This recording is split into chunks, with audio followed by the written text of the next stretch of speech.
We wish you a Merry Christmas. We wish you a Merry Christmas. We wish you a Merry Christmas and a Happy New Year. Welcome to day 17. Today I'm going to make myself a pink wreath.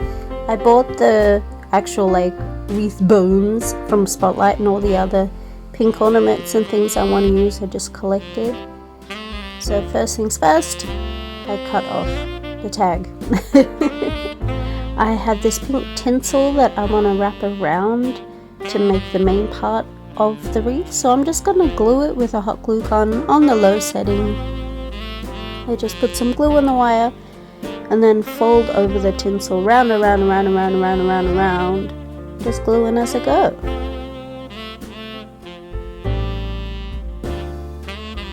I needed to use 2 strands of tinsel. This is it halfway. Looks pretty full, which is nice. And now just to secure it a little bit more and add some more texture, I have this beaded wire. It's very close to the actual pink color, so you can't see it from far away, but I like it. It's a nice detail. So I just glued it around and wrapped it in the opposite direction to the tinsel.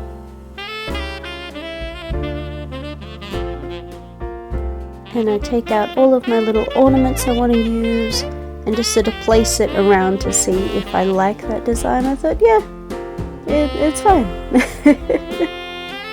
So then I decided to use the hot glue gun just straight on the ornaments, especially as it's a low setting, it's not going to melt it or anything. And then I just place it straight onto the tinsel and it stayed pretty well.